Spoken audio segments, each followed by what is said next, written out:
Mistake insight channel पर आप सबका स्वागत है। जब भी कोई नया शब्द या कोई ऐसे प्रचलित शब्द भी हमारे कानों पर पड़ता है तो उस शब्द को हम जानते हैं, समझते हैं, परंतु उसका वास्तविक अर्थ क्या है या उस शब्द की गहराई क्या है ये हम नहीं जानते।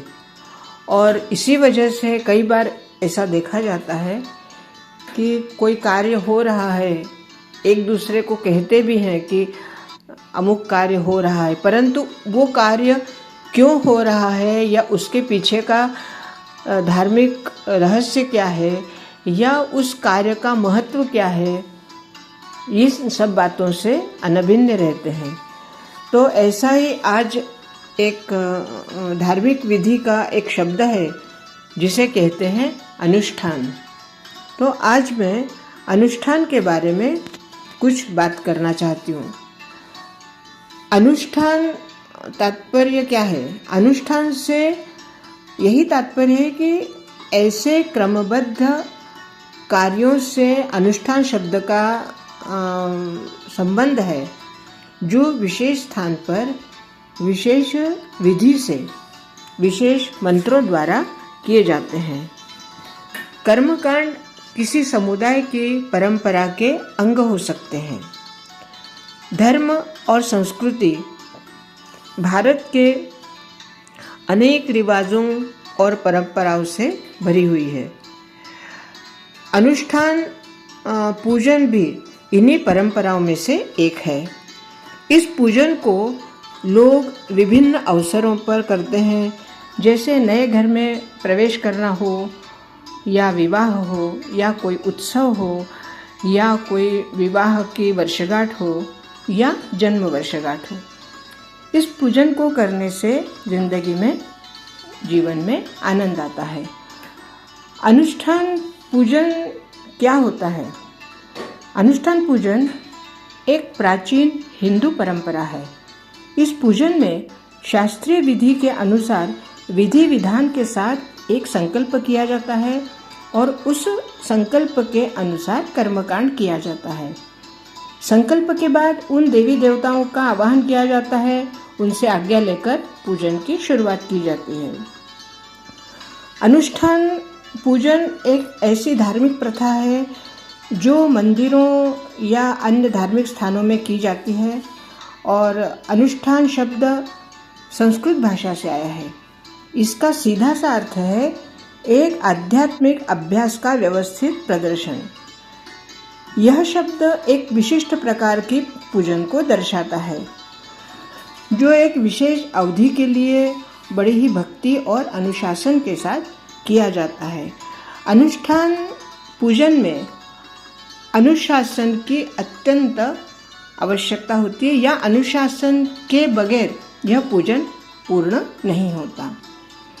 अनुष्ठान पूजन की जब हम विचार करते हैं अनुष्ठान करने के लिए, तो उसके लिए कुछ तैयारियां करनी होती है। सबसे पहली तैयारी होती है मानसिक और शारीरिक रूप से स्वतः को तैयार करना, क्योंकि अनुष्ठान विधि में उपवास किया जाता है। जितने दिन का अनुष्ठान होगा उतने दिन का उपवास होता है। फिर प्रतिदिन अपने स्वयं के कार्य हैं वो स्वयं को करने होते हैं।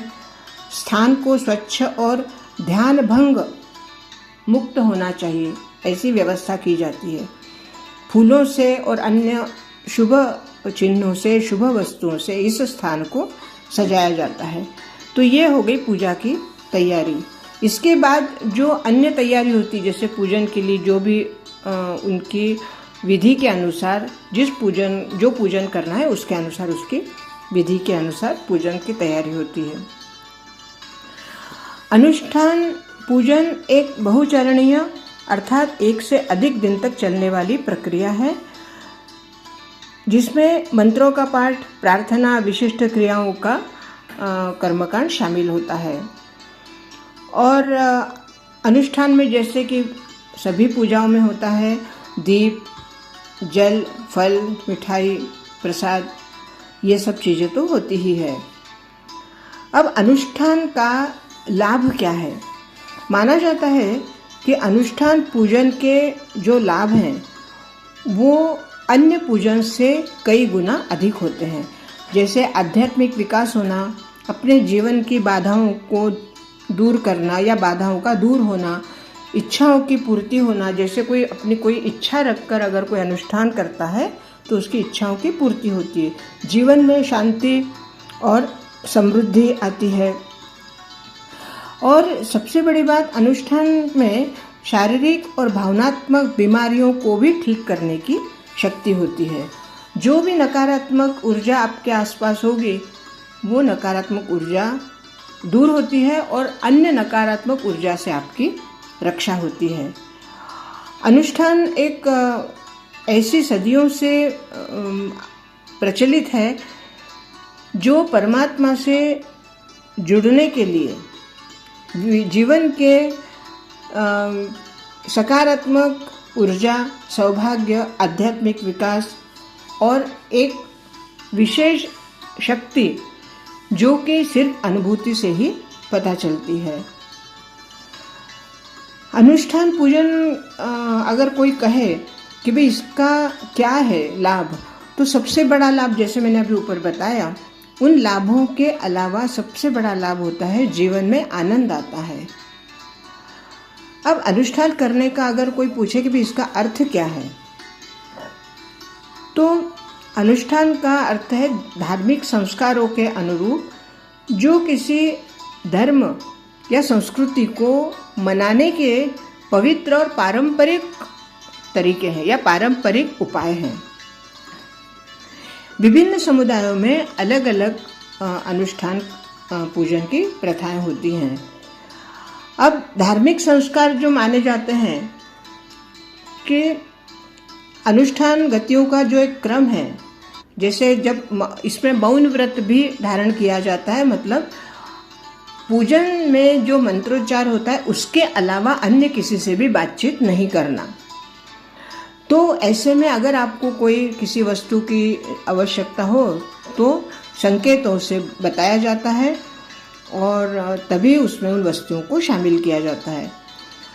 अनुष्ठान किसी समुदाय की परंपराओं द्वारा भी निर्धारित किए जा सकते हैं, जिसमें एक धार्मिक समुदाय भी शामिल है। जैसे औपचारिकता होती है, परंपरावाद होता है, अपरिवर्तनशीलता होती है, नियम शासन होता है, पवित्र प्रतीकवाद होते हैं और अन्य उनके कर्मकांड होते हैं।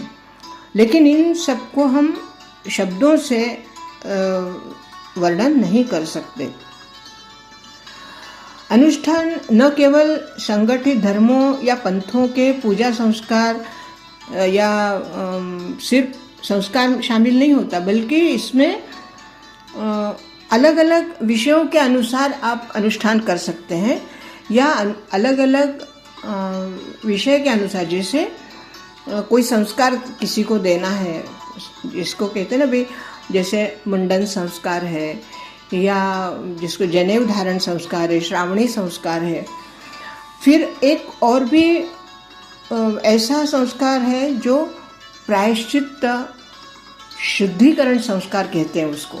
जैसे आपने अगर जीवन में कोई बहुत बड़ा पाप किया है और उस पाप के लिए आपको अंदर आपके मन में बहुत दुख है और उस पाप से आप मुक्त होना चाहते हैं, या उस पाप के लिए आपके मन में इतना अधिक पीड़ा है, इतने अधिक क्लेश है कि आप उस पाप को सहन नहीं कर रहे, तो ऐसे में प्रायश्चित अनुष्ठान किया जाता है और उस प्रायश्चित अनुष्ठान करके स्वयं का शुद्धिकरण संस्कार किया जाता है। उसमें निष्ठा से शपथ ली जाती है, समर्पण समारोह किया जाता है और उस निष्ठा से जब शपथ ली जाती तब उसमें यही शपथ होती है कि जो पाप हमने किया है या मेरे हाथ से जो पाप हुआ है, अब मैं इस पाप के लिए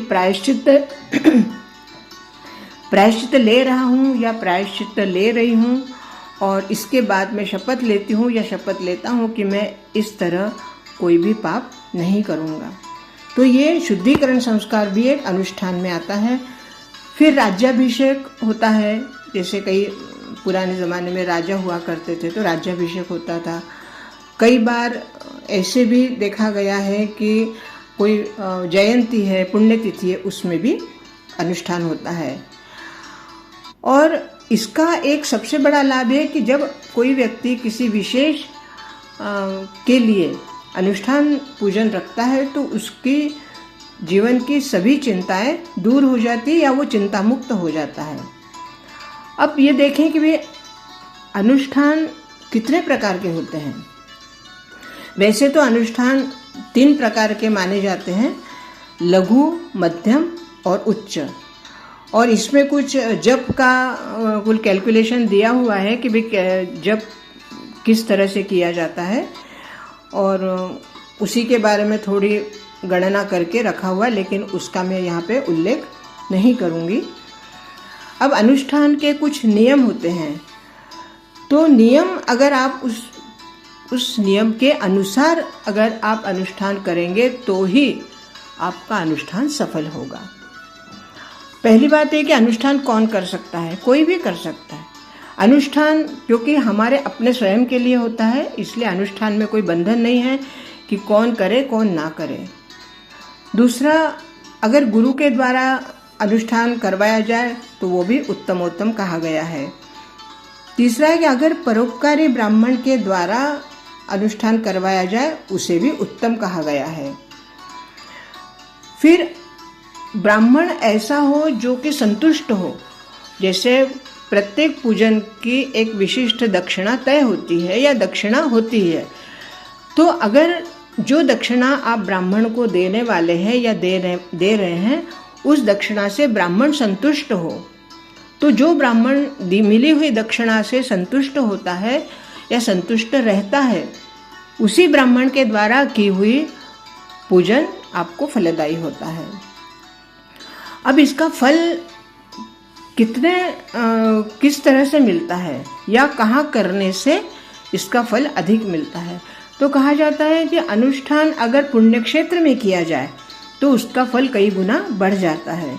जैसे पवित्र नदी के तट पर, पवित्र गुफा में, सिद्ध पीठों पर, संगम तीर्थों पर, तुलसी वन में, गौशाला में, गौमाता के नज़दीक, देवालयों में, मंदिरों में, या पीपल के पेड़ के नीचे, बिल्व वृक्ष के नीचे, आंवले के वृक्ष के नीचे, औदुंबर वृक्ष के नीचे, इस तरह से अगर इस स्थानों पर अगर अनुष्ठान किया जाए तो उसका फल कई गुना बढ़ जाता है।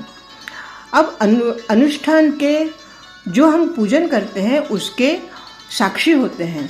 जैसे पंचमहाभूत तो होते ही हैं, और पंचमहाभूत के साथ साथ सूर्य नारायण, हमारे गुरु, हमारे इष्ट देवता, चंद्र, नवग्रह और ब्राह्मण, गौ माता, सभी देवता ये हमारे अनुष्ठान के साक्षी होते हैं।